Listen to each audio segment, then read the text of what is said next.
You even see it by rally size, frankly. We'd be getting 25,000, 30,000 people a rally, and the competition would get less than 100 people, and it never made sense. But we have a number of things. We have at least two or three, anywhere from 250 to 300,000 ballots were dropped mysteriously into the rolls. Much of that had to do with Fulton County, which hasn't been checked. We think that if you check the signatures, a real check of the signatures going back in Fulton County, you'll find at least a couple of 100,000 of forged signatures. An accurate number will be given, but it's in the 50s of thousands, and that's people that went to vote, and they were told they can't vote because they've already been voted for.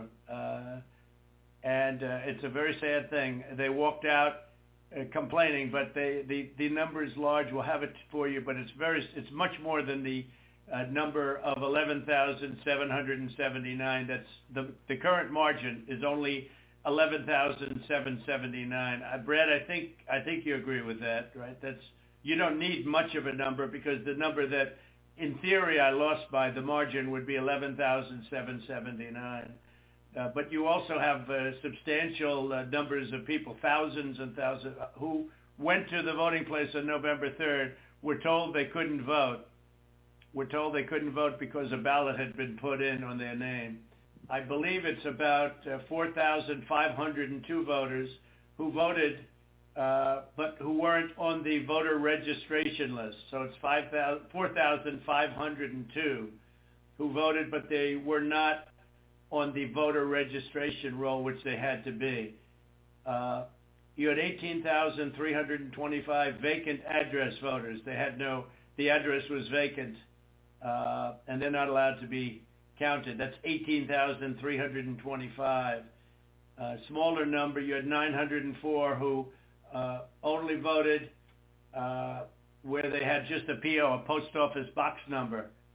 And they had a post office box number, and that's not allowed. At least 18,000, that's on tape. We had them counted very painstakingly. 18,000 voters having to do with, she's a vote scammer, a professional vote scammer and hustler. That was the tape that's been shown all over the world that makes everybody look bad. You, me, and everybody else, where they got number one, they said very clearly, and it's been reported that they said there was a major water main break. Everybody fled the area, and then they came back, and her daughter and a few people. There were no Republican poll watchers. Actually, there were no Democrat poll watchers. I guess they were them, but there were no Democrats either, and there was no law enforcement. Early in the morning, they went to the table with the black robe, the black shield, and they pulled out the votes. Those votes were put there a number of hours before. The table was put there. I think it was, Brad, you would know, it was probably 8 hours or 7 hours before, and then it was stuffed with votes. They weren't in an official voter box. The minimum number it could be, because we watched it, and they watched it certified, in slow motion, instant replay, if you can believe it, but it had slow motion, and it was magnified many times over.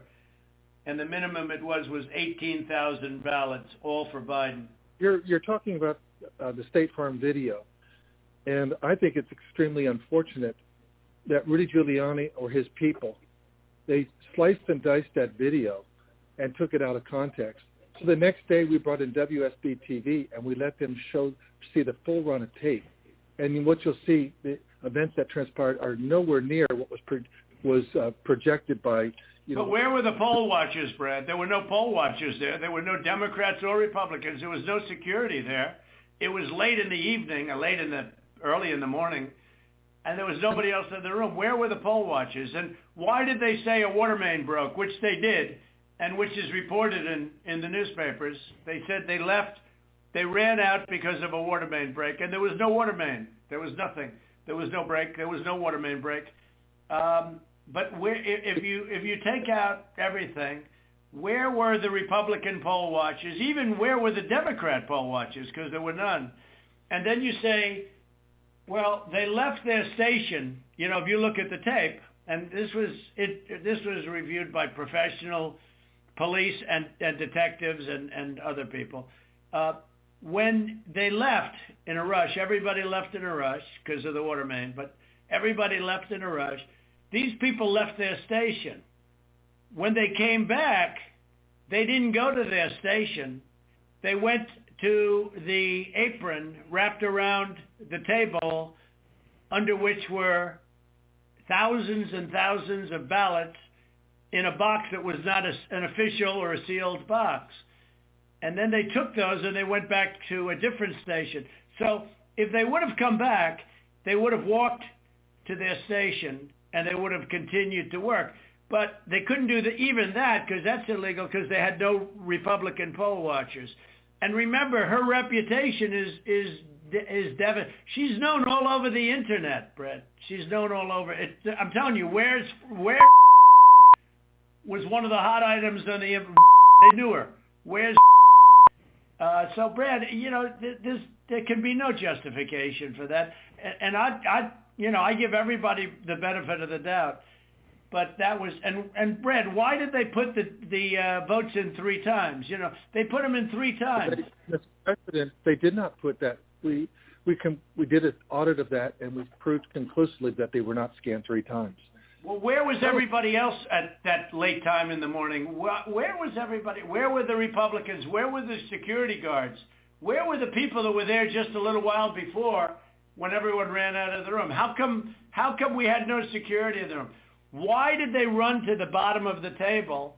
Why did they run there and just open the skirt and rip out the votes? I mean, Brad, and they were sitting there, I think for 5 hours or something like that, the votes. But they just all happened to run back and go, you know, Brad.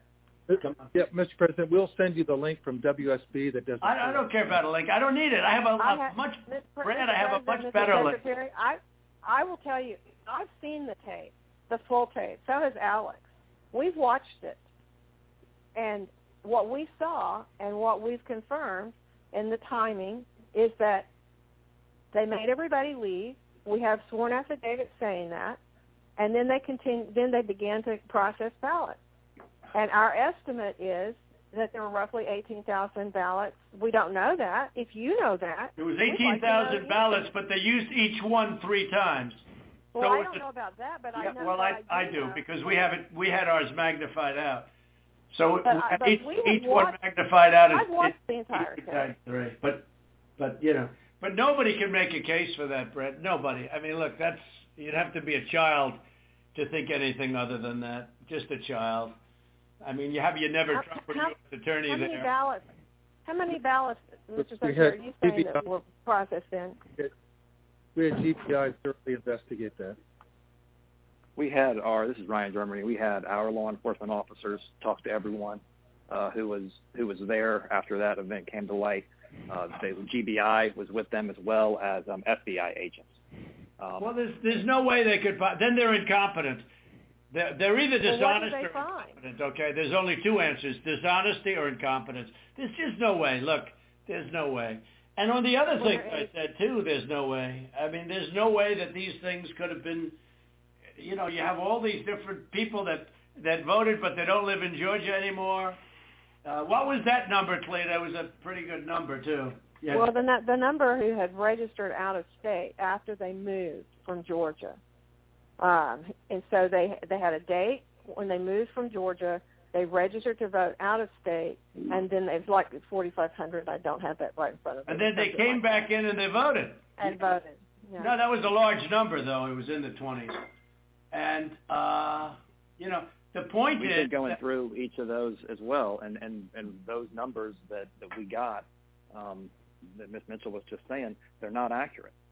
Everyone we've been through are people that lived in Georgia, moved to a different state, but then moved back to Georgia legitimately. And in many cases... Really? How many people do that? You mean they moved out and then they said, the hell with it, I'll move back in? You know, it doesn't sound like a very normal... You mean they moved out, and what, they missed it so much that they wanted to move back in? Yeah, it's crazy. Well, and they moved back in years ago. This was not like something just before the election.